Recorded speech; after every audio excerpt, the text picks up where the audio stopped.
Hello friends, कैसे हैं आप सब। मैं रोहतास कुमार यूट्यूब पे आप सभी का स्वागत करता हूं। तो फ्रेंड्स, अभी तक आपने इस चैनल को सब्सक्राइब नहीं किया है तो सबसे पहले इस चैनल को सब्सक्राइब कर लीजिए और बेल आइकन को क्लिक कर दीजिए ताकि जैसे ही कोई नया वीडियो अपलोड किया जाएगा उसका आपके पास नोटिफिकेशन आएगा और आप किसी भी इंपॉर्टेंट वीडियो से वंचित नहीं रहेंगे। तो फ्रेंड्स, आज हम एक नया कोर्स शुरू करने जा रहे हैं और ये जो हमारी प्ले लिस्ट होगी इसके अंदर जो भी वीडियोज़ जो अपलोड किए जाएंगे वो हिस्ट्री ऑफ मॉडर्न इंडिया से रिलेटेड होंगे। जो भी इम्पोर्टेंट टॉपिक्स मॉडर्न हिस्ट्री के एग्ज़ाम के पॉइंट ऑफ व्यू से जो इम्पोर्टेंट है उन सभी टॉपिक्स को हम इसके अंदर इंक्लूड करेंगे।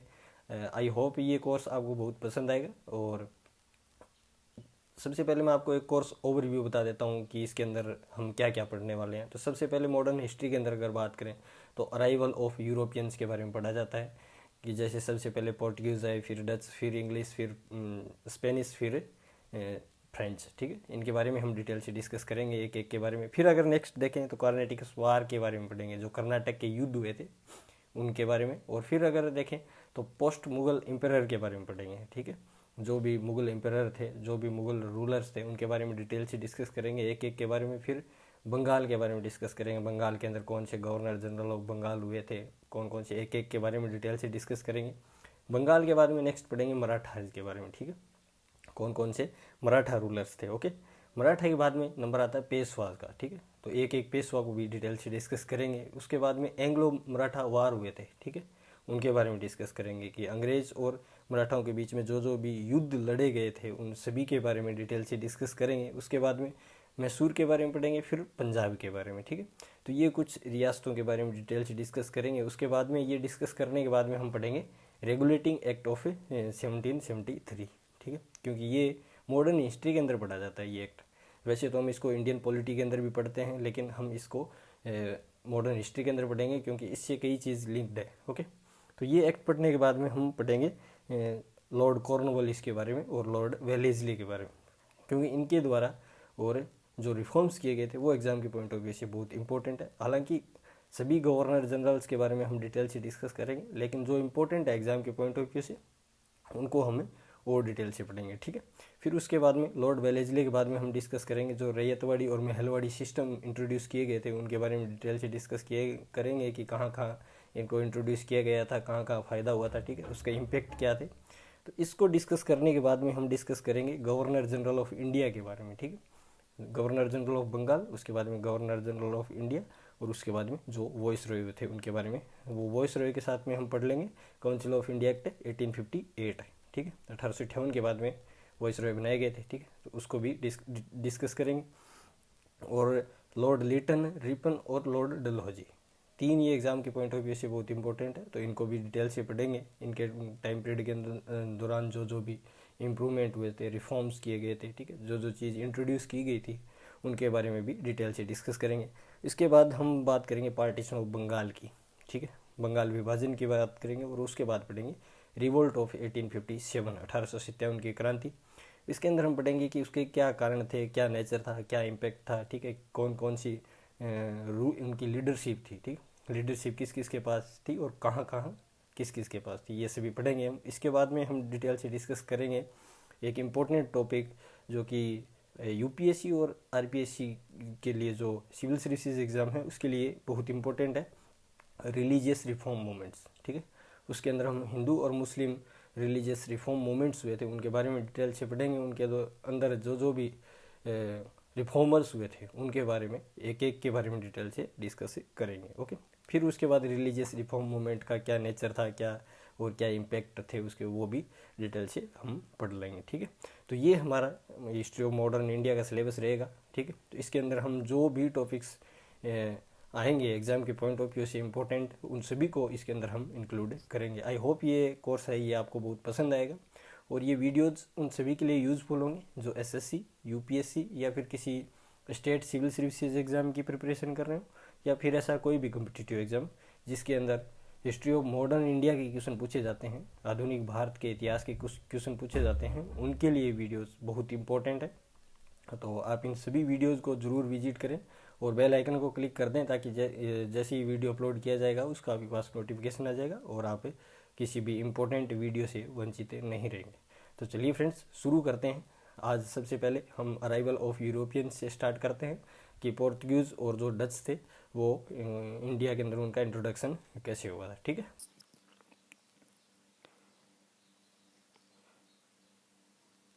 अराइवल ऑफ यूरोपियंस में सबसे पहले हम डिस्कस करेंगे पोर्टुगीज़ और डच। ठीक है, उसके बाद में इंग्लिश को, डेनिश को और फ्रेंच की जो अराइवल था उसके बारे में डिटेल से डिस्कस करेंगे। तो चलिए शुरू करते हैं। पोर्टुगीज़। अब सबसे पहले अगर बात करें पोर्टुगीज़ के आने से पहले, तो यूरोपियंस इंडिया के अंदर क्यों आए थे, उनके पीछे क्या कारण थे, सबसे पहले हमें यही देखना होगा। तो सबसे पहले एक कारण बताया जाता है कि जो पुर्तगाल का और जो नेविगेशन सिस्टम था वो वेल डेवलप्ड हो गया था, जिसकी वजह से वो अलग अलग सी रूट्स और जो अलग अलग ट्रेडिंग रूट्स थे उनको डेवलप कर रहे थे, जिसके अंदर और ईस्ट और वेस्ट साइड दोनों साइड उन्होंने और ये नेविगेशन सिस्टम के थ्रू और अपने जो ट्रेडिंग रूट्स थे वो इंट्रोड्यूस करने स्टार्ट किए थे, उनको खोजना स्टार्ट कर दिया था। तो उसी दौरान और ये जो यूरोपियंस थे ये इंडिया के अंदर आए थे। ठीक है, अब इंडिया के अंदर ही क्यों आए थे, तो इसके बारे में अगर देखें तो सबसे पहले आता है कि यहाँ जो एग्रीकल्चरल प्रोजेक्ट जो प्रोडक्ट थे उसकी ट्रेडिंग के मामले में उनको फ़ायदा दिखा। ठीक है, जैसे कॉटन और हैंडीक्राफ्ट्स दो इम्पोर्टेंट जो इंडस्ट्रीज़ थी इंडिया की, वो उनको एक मेजर रीजन बताया जाता है कि जो एग्रो बेस्ड प्रोडक्ट थे उनके लिए और उनका जो ट्रेड था वो यूरोपियंस के लिए फ़ायदेमंद था। सेकंड, ये कहा जाता है कि जो इंडिया है उसके अंदर बहुत प्रकार की और स्पाइसेस पाई जाती थी, जो मसाले होते हैं वो कई प्रकार के मिलते थे, जिसमें से कुछ एंटीबायोटिक प्रॉपर्टीज़ रखते थे और कुछ को और फूड प्रिजर्व करने के लिए यूज में लिया जाता था।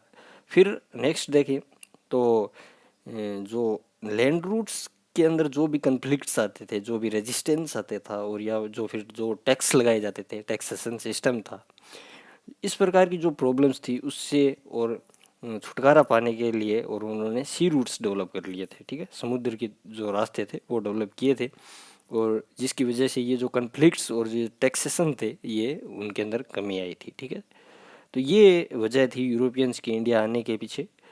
अब चलिए शुरू करते हैं।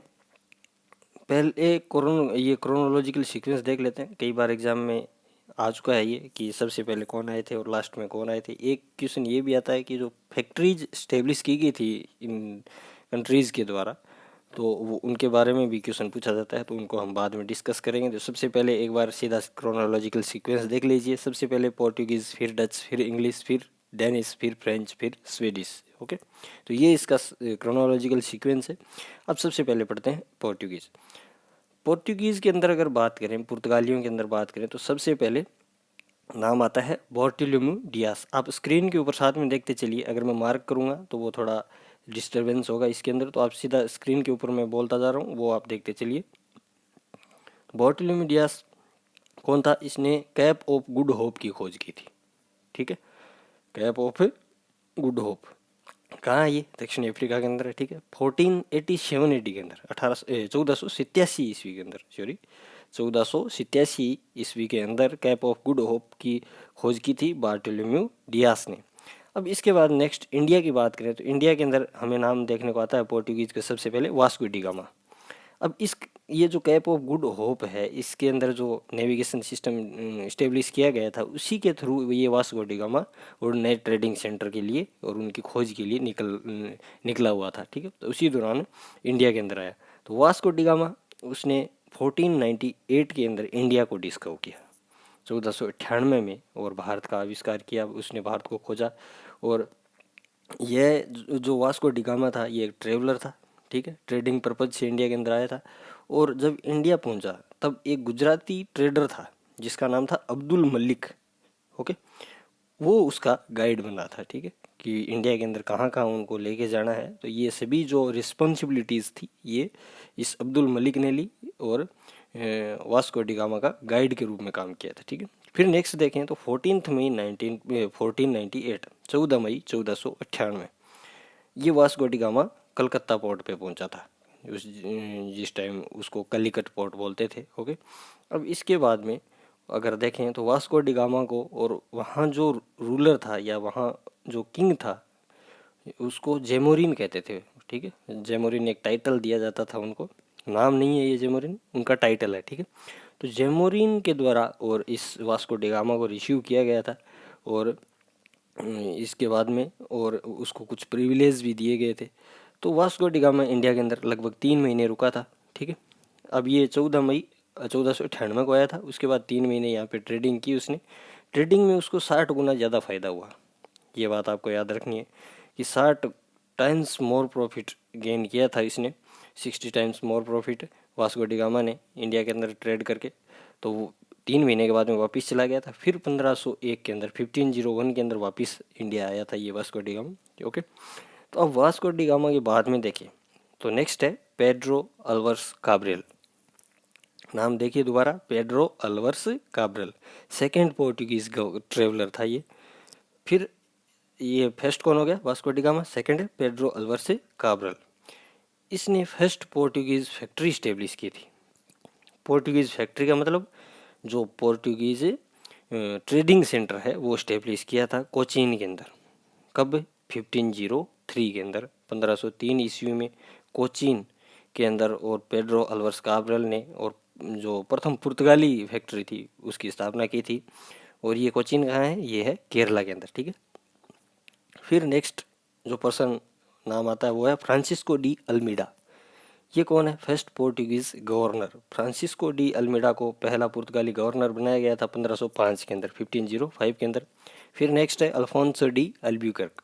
ये सेकेंड पोर्टुगीज गवर्नर ने 1509 के अंदर इनको बनाया गया था, 1509 ईस्वी के अंदर द्वितीय पुर्तगाली गवर्नर हो गए अल्फोंसो डी अल्बुकर्क को। और इंडिया के अंदर जो पुर्तगालियों का रियल फाउंडर माना जाता है, ठीक है, जो वास्तविक संस्थापक है पुर्तगालियों का इंडिया के अंदर, वो अल्फोंसो डी अल्बुकर्क को माना जाता है 1509 के अंदर। और पुर्तगालियों ने क्या किया, गोवा को कैप्चर कर लिया था। गोवा पे अधिकार किसका था उस टाइम, बीजापुर एक रियासत थी जिसका जो रूलर था वो था यूसुफ आदिल शाह, उसके हाथों में थी। तो उससे और उस पुर्तगालियों ने और गोवा को जीत लिया। और ये सब करने के लिए कृष्ण देव राय ने और इन पुर्तगालियों को प्रोवोक किया था, उकसाया था। ये कृष्ण देव राय कौन है, मिडाइवल हिस्ट्री के अंदर हम डिटेल से पढ़ेंगे। विजयनगर एम्पायर के रूलर हैं, ठीक है। तो उन्होंने और इसको पुर्तगालियों को ऐसा करने के लिए उकसाया, क्योंकि कृष्ण देव राय लगभग उस टाइम साउथ इंडिया के अंदर लगभग रीजन्स थे वो जीत चुके थे। लेकिन बीजापुर के अंदर ये यूसुफ आदिल शाह स्ट्रॉन्ग होने की वजह से वो इसको जीत नहीं पा रहे थे, ठीक है।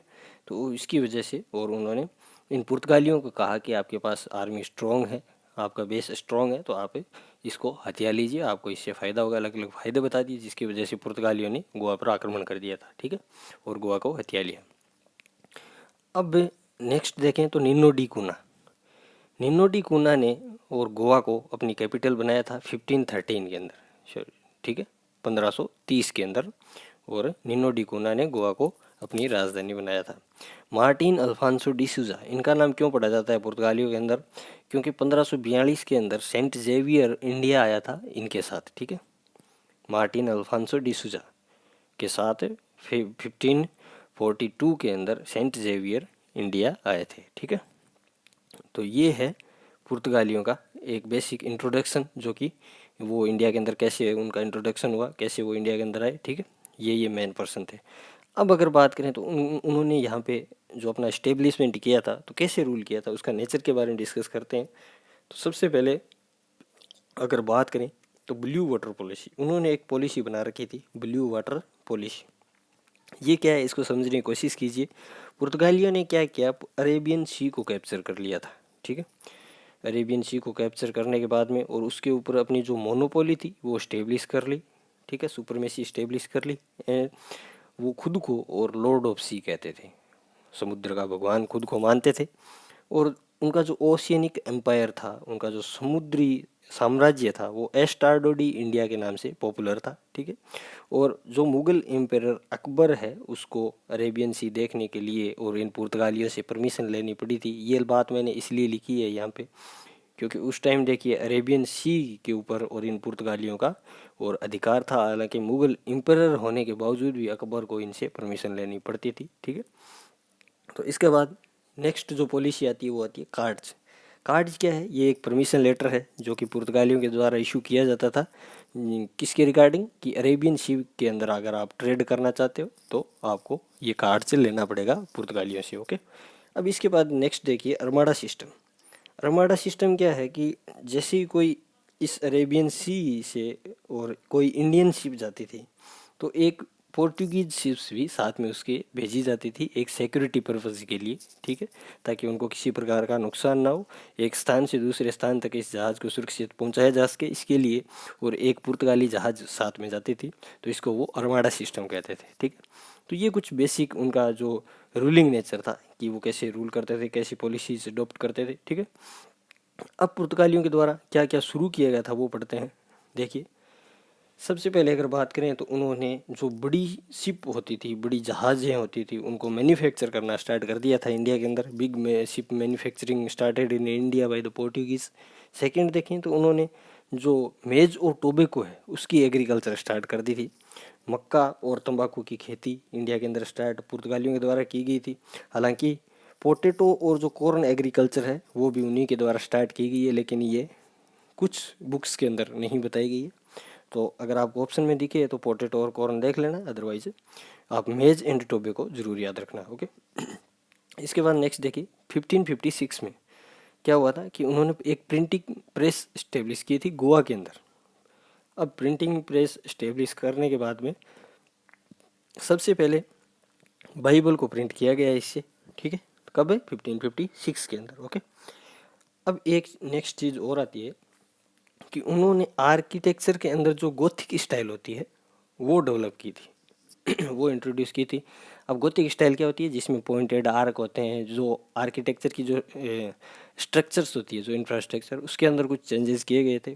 और ये जो गोथिक स्टाइल है इसको हम डिटेल से पढ़ेंगे मिडाइवल हिस्ट्री के अंदर, जब आर्ट एंड लिटरेचर और जो आर्किटेक्चर के बारे में डिटेल से डिस्कस करेंगे उस टाइम, और इसको और डिटेल से पढ़ लेंगे, ठीक है। तो आप एक बार सीधा से याद रख लीजिए कि पुर्तगालियों के द्वारा ये गोथिक स्टाइल जो आर्किटेक्चर की थी वो शुरू की गई थी, ओके। तो ये कुछ स्टार्टअप्स किए गए थे पुर्तगालियों के द्वारा। अब इसके बाद नेक्स्ट देखिए, अब ये कहा जाता है कि पुर्तगालियों ने इतना अच्छा यहाँ पे व्यापार करके और अपना सारा इस्टेब्लिशमेंट करके उसके बावजूद वो यहाँ पे और परमानेंटली सेटल्ड नहीं हो सके थे, उनका सेटलमेंट परमानेंटली नहीं हो सका था। इसके पीछे कुछ रीजंस बताए जाते हैं, तो क्या क्या रीज़न है वो देखिए। सबसे पहले अगर बात करें तो जो अरब ट्रेडर्स थे उन्होंने उनको अपोज किया था, ठीक है। जैसे ही पुर्तगालियों का व्यापार बढ़ने लगा तो अरब जो ट्रेडर्स थे उनका व्यापार कम होने लगा, जिनकी वजह से और वो उनको रेजिस्टेंस करते थे, ठीक है। फिर नेक्स्ट देखें तो जो अदर ट्रेडिंग पावर्स थी, अदर जो व्यापारिक शक्तियाँ थी, जैसे इंग्लिश, फ्रेंच, डच, क्योंकि जो हम अब आगे पढ़ेंगे कि पुर्तगालियों के द्वारा कौन कौन सी और ईस्ट इंडिया कंपनीज इंडिया के अंदर इस्टेब्लिश हुई, तो उनके अंदर हमें ये English east India company, French east India company, Dutch east India company ये देखने को मिलेगी। तो ये जो ट्रेडिंग पावर डेवलप होने की वजह से और इन पुर्तगालियों को और कुछ कठिनाइयों का सामना करना पड़ा, जिसकी वजह से और उनका जो इस्टेब्लिशमेंट था या सेटलमेंट था वो डिक्लाइन की तरफ चला गया। फिर नेक्स्ट देखें तो उनकी एक पॉलिसी थी, रिलीजियस इंटॉलरेंस पॉलिसी अडॉप्ट कर रखी थी उन्होंने। क्यों? क्योंकि इसके थ्रू वो जो रिलीजन है उसको फोर्सफुल कन्वर्जन करते थे, हिंदू को और पोर्टुगीज़ के अंदर कन्वर्ट करते थे। नेक्स्ट देखें तो अल्बुकर्क ने और पुर्तगालियों को प्रमोट किया था कि वो हिंदू महिलाओं के साथ ज़्यादा से ज़्यादा शादी करें। तो ये इंडियन को और पसंद नहीं था, इंडियंस को पसंद नहीं था, क्योंकि उनका कल्चर अलग था, ठीक है। वेस्टर्न कल्चर से वो बहुत परे थे, तो इसकी वजह से ये भी एक डिक्लाइन का मेन रीज़न माना जाता है। फिर एक रीज़न ये भी बताया जाता है कि पुर्तगालियों को ब्राज़ील के अंदर एक सोने की खान मिल गई थी, जिसकी वजह से वो वहाँ पे उनको ज़्यादा फ़ायदा दिखा, और इंडिया के अंदर इतना अपोजिशन मिलने की वजह से और यहाँ पे उनको नुकसान हो रहा था, इसीलिए उन्होंने इंडिया को छोड़ना सही समझा, ओके। तो ये कुछ रीजंस बताए जाते हैं पुर्तगालियों के स्टेब्लिश से नहीं होने के पीछे, ओके। तो चलिए, ये थे पुर्तगालियों का इंट्रोडक्शन इंडिया के अंदर, अराइवल, ओके। अब भाई पोर्टुगीज़ के बारे में नेक्स्ट आते हैं डच, ठीक है। डच के बारे में देखिए, सबसे पहले फर्स्ट डच एक्सप्लोरर कौन था, कब आया था, वो देखिए। कार्नेलियन डी हॉस्टमैन, नाम दोबारा सुनिए, Cornelis de Houtman first Dutch explorer था। 1596 के अंदर इंडिया आया था। 1602 के अंदर Dutch east India company establish की गई थी, ठीक है। अब डच से ईस्ट इंडिया कंपनी ने ज़्यादातर जो एक्सपोर्ट किए थे वो Indigo, cotton textile, salt pepper, raw silk और ओपीएम इंडिया से ज़्यादा एक्सपोर्ट किए थे। यहाँ से ये जो मटेरियल लिखे गए हैं ये सभी मटेरियल इंडिया से एक्सपोर्ट किए जाते थे, ठीक है। डच मेन रीजन कौन सा है, जो अभी नीदरलैंड वाला रीजन है, हॉलैंड है, ठीक है। हॉलैंड यानी आज जो नीदरलैंड है वो रीजन, और डच वहाँ के जो व्यक्ति थे वो डच कहलाते थे, ठीक है। तो वो और उनके द्वारा ये जो एक्सपोर्ट्स थे ये किए गए थे। फिर नेक्स्ट देखें तो उनकी जो फर्स्ट डच फैक्ट्री कहाँ इस्टेब्लिश की गई थी, तो वो है मसूलीपट्टनम। ओके, मसूलीपट्टनम जो कि आंध्र प्रदेश के अंदर सिचुएटेड है। 1605 के अंदर, 1605 के अंदर फर्स्ट डच फैक्ट्री इस्टेब्लिश कर दी गई थी। फिर नेक्स्ट उनका जो मेन ट्रेडिंग सेंटर था या मेन जो डच फैक्ट्री थी वो थी चिनसुरा के अंदर। चिनसुरा कहाँ है, बंगाल के अंदर। ओके, अब इसी चिनसुरा के अंदर फोर्ट गुस्तावास कंस्ट्रक्ट किया गया था। ओके, अब एक यहाँ पे युद्ध हुआ था, बैटल ऑफ बडेरा। इम्पोर्टेंट है एग्जाम के पॉइंट ऑफ व्यू से। 1759 के अंदर हुआ था डच और इंग्लिश के बीच में। अब देखिए, इंग्लिश कमांडर था इस बैटल ऑफ बडेरा के अंदर रॉबर्ट क्लाइव। रॉबर्ट क्लाइव के बारे में हिस्ट्री के अंदर बहुत कुछ है पढ़ने के लिए, तो आप इन वीडियोस को कंटिन्यू देखते रहिए। रॉबर्ट क्लाइव के बारे में हम और भी चीज़ें पढ़ेंगे, क्योंकि ये मेन कमांडर था इंग्लिश आर्मी का, ठीक है। कई जगह उन्होंने एक्वायर की थी, एनेक्स की थी, तो ये साथ में देखते चलिए। तो फर्स्ट हमें रॉबर्ट क्लाइव नाम देखने को कहाँ मिला है, बैटल ऑफ बडेरा के अंदर, ठीक है। 1759 के अंदर हुआ था। इसके अंदर डच हार गए थे, इंग्लिश जीत गए थे। अब इसकी वजह से और डचों को यहाँ पर अपना जो सेटलमेंट था वो और सही नहीं लगा, तो इसीलिए उसके बाद में डच ने क्या किया, जो डच पीपल थे उन्होंने यहाँ पे और जो ट्रेडिंग था वो छोड़ के और इंडोनेशिया को और अपना मेन ट्रेडिंग सेंटर इस्टेब्लिश कर लिया, और वहाँ पे जो स्पाइसेस का जो ट्रेडिंग था वो स्टार्ट कर दिया था, ठीक है। मसालों का व्यापार इंडोनेशिया के अंदर शुरू कर दिया था। अब उनके डिक्लाइन के पीछे एक मेन रीज़न माना जाता है कि उनकी जो कमर्शियल पॉलिसी थी वो शॉर्ट साइटेड थी, जो कि मेनली किसके ऊपर बेस्ड थी, स्पाइसेस के ट्रेड के ऊपर। वो केवल और केवल मसालों के व्यापार के अंदर विश्वास करते थे, ठीक है।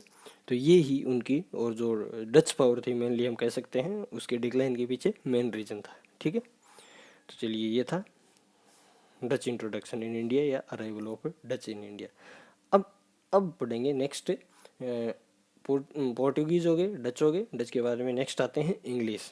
तो इंग्लिश ईस्ट इंडिया कंपनी का कैसे इस्टेब्लिश हुई, उनका कैसा रूलिंग नेचर था, वो हम डिस्कस करेंगे अगले वीडियो के अंदर। आई होप ये वीडियो आपको पसंद आया होगा। अगर ये वीडियोज़ आपको अच्छे लगे तो लाइक करें, कमेंट करें, अपने दोस्तों के साथ शेयर करें, और फ्यूचर में आने वाले वीडियोज़ के बारे में अगर आपको अपडेट रहना है तो सब्सक्राइब करें और बेल आइकन को भी ज़रूर दबाएं।